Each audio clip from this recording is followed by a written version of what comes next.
बिस्मिल्लाहिर्रहमानिर्रहीम। अस्सलामुअलैकुम नाज़रीन कराम, नई वीडियो में आपको खुश आमदीद कहते हैं। जनरल परवेज़ मुशर्रफ के इंतकाल की खबरें इस वक्त गर्दिश में हैं, लेकिन ये खबरें दुरुस्त नहीं हैं, ये खबरें गलत हैं। सबसे पहले मैं आपको ये बता दूं, फिर ये आपको बता दूंगा कि ये बात इतनी सादा नहीं है जितनी पेश की गई है। इसके पीछे बड़े राज हैं जो कि सारे के सारे इस वीडियो में मैं आपके सामने खोल कर रखूंगा। जनरल परवेज मुशर्रफ की जान लेने की कोशिश की गई है, उनको कत्ल करने की कोशिश की गई है। इसके पीछे क्या राज हैं और अस्पताल का मौक़िफ़ भी सामने आ चुका है, वो मौक़िफ़ भी आपके सामने रखेंगे। हमारे अपने ज़राए ने भी कुछ खबरें जो हैं वो इकट्ठी की हैं, वो भी आपके साथ शेयर करेंगे। लेकिन इससे पहले आपको ये बता दें कि एक बड़ी शख्सियत है जिन्होंने ट्वीट किया है और उनकी ट्वीट के मुताबिक आइंदा 48 घंटे इंतहाई अहम है। इन 48 से 42 घंटों के अंदर अंदर एक और अहम शख्सियत की जान जा सकती है। वो शख्सियत कौन सी है और ये ट्वीट करने वाली शख्सियत कौन है, इन दोनों पर भी हम इसी वीडियो में बात करेंगे। वीडियो की तफसील में जाने से पहले चैनल पर नए आने वाले दोस्तों से गुजारिश है कि हमारे चैनल को सब्सक्राइब कर लें, बेल आइकन पर क्लिक कर लें, ऑल नोटिफिकेशंस को ऑन कर लें ताकि हमारी नई आने वाली वीडियोस आपको बर वक्त मिल सकें।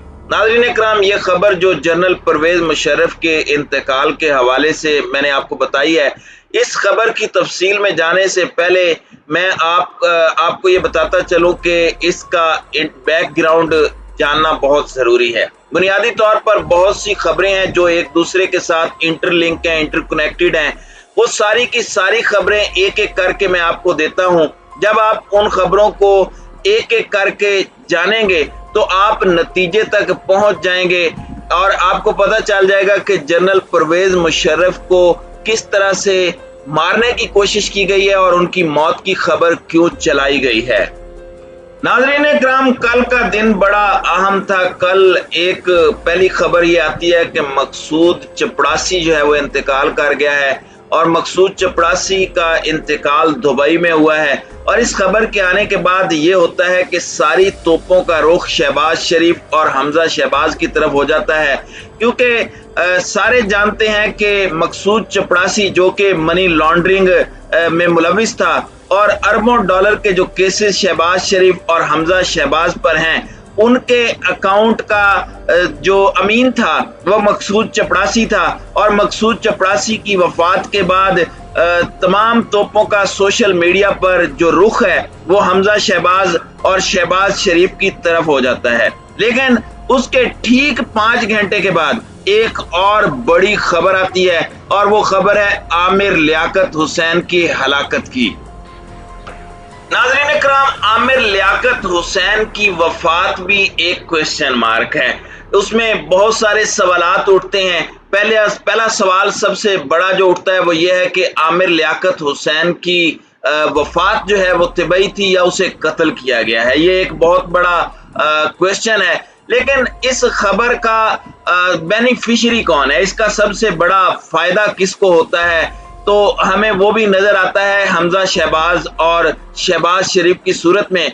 क्योंकि मकसूद चपड़ासी की हलाकत के फौरन बाद सोशल मीडिया और मीडिया की तोपों का रुख मुकम्मल तौर पर शहबाज शरीफ और हमजा शहबाज की तरफ हो गया था। लेकिन आमिर लियाकत हुसैन की हलाकत की खबर आते ही तमाम खबरों का रुख जो है वो आमिर लियाकत हुसैन की जानिब मुड़ जाता है। आमिर लियाकत हुसैन की हलाकत की खबरों में कहां तक सदाकत है और उसको किस तरीके से मारा गया है, इस पर मैं पहले वीडियो बना चुका हूं, इस पर मजीद बात नहीं करूंगा। अब हम आते हैं सीधे जनरल परवेज मुशर्रफ के खबर के हवाले से। जनरल परवेज मुशर्रफ की जान लेने की कोशिश की जाती है, उसके बाद अस्पताल इंतजामिया का मौक़िफ़ आता है और खबरें ये मिलती हैं कि जी जनरल परवेज मुशर्रफ को वेंटिलेटर पर शिफ्ट किया गया है। पहले उनकी वफात की खबर आती है और फिर आता है कि जी उनको वेंटिलेटर पर शिफ्ट किया गया है। और उसके बाद जो है ये दोनों खबरें जो हैं वो गलत साबित हो जाती हैं, क्योंकि अस्पताल इंतजामिया का मौक़िफ़ सामने आता है कि जनरल परवेज मुशर्रफ की खबरों में कोई वफात की खबर में कोई सदाकत नहीं है। बल्कि यहाँ तक कि उनके वेंटिलेटर तक जाने की खबर में भी कोई सदाकत नहीं है। तो ये सारी की सारी खबरें जो फैलाने की कोशिश की गई हैं, इनका मकसद क्या है? इससे पहले मैं आपको ये बात भी बताता चलूं कि मरियम नवाज की सोशल मीडिया टीम और मीडिया के हवाले से एक ऑडियो लीक हुई थी।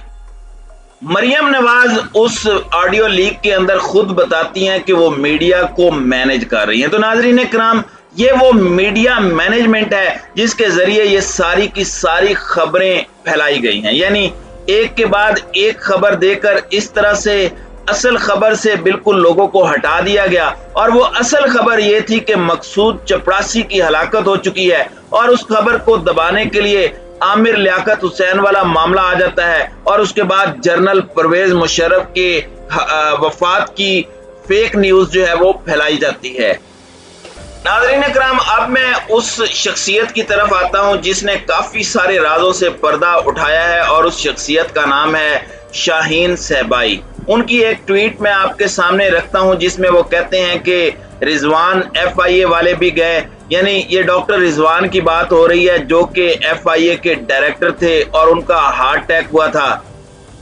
तो पूरी ट्वीट ये है कि रिजवान FIA वाला भी गया, अयान अली वाला इंस्पेक्टर भी गया, राजा रेंटल वाला कामरान फैसल भी गया, बेनजीर भुट्टो के कत्ल वाला खालिद भी गया, वीडियो वाला जज यानी अरशद मलिक भी गया, राजों का अमीन रहमान मलिक भी गया और भी बहुत से नाम हैं। अब मकसूद चपड़ासी TT वाले की खबर है आ सकती है। अल्लाह की रस्सी सिर्फ चोरों पर ही आखिर क्यों मेहरबान है, आखिर कब तक? तो नाज़रीन इकराम, ये ट्वीट थी शाहीन सहबाई की जो उन्होंने 10 मई को तकरीबन 1 महीना पहले लिखी थी और ये 1 महीने के बाद मकसूद चपड़ासी से मुतालिक जिस खदशे का उन्होंने इजहार किया था वो सच साबित हुआ है।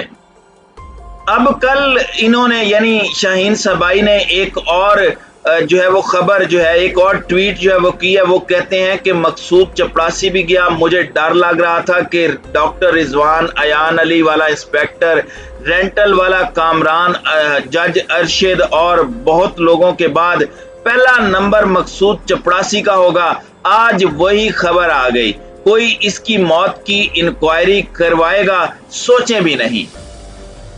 नाज़रीन इकराम, अब इस खबर की तरफ आते हैं कि 48 से 72 अगले घंटों में किस शख्सियत का कत्ल होने वाला है। सबसे पहले मैं डॉक्टर रिजवान से मुतालिक बात कर लूं कि डॉक्टर रिजवान से पहले जो है FIA से लिंक्ड और मनी लॉन्ड्रिंग जो शहबाज शरीफ और हमजा शहबाज का केस है उससे लिंक्ड गुलजार खान और शबर खान, ये जो 2 नाम है, इनकी भी हलाकत हार्ट अटैक से हुई है और डॉक्टर रिजवान तीसरे हैं जिनका इंतकाल जो है वो हार्ट अटैक से हुआ। और उसके बाद चौथी खबर जो है वो मकसूद चपड़ासी के हवाले से आई है कि उसकी भी हलाकत हो गई है जो कि हमजा शहबाज और शहबाज शरीफ के मनी लॉन्ड्रिंग केस में मतलूब थे।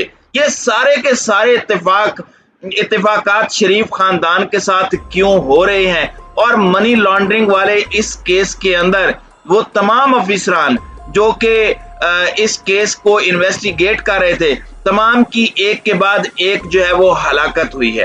अब एक और शख्स जो डॉक्टर रिजवान के साथ इस केस को इन्वेस्टिगेट कर रहे थे, उनको भी हार्ट अटैक हुआ है, लेकिन वो बच गए हैं। इस वक्त अस्पताल के अंदर दाखिल हैं और इस वक्त वो मौत और हयात की कशमकश में मुब्तला हैं और ये देखना बाकी है कि क्या उनकी जिंदगी जो है वो बच पाती है या नहीं।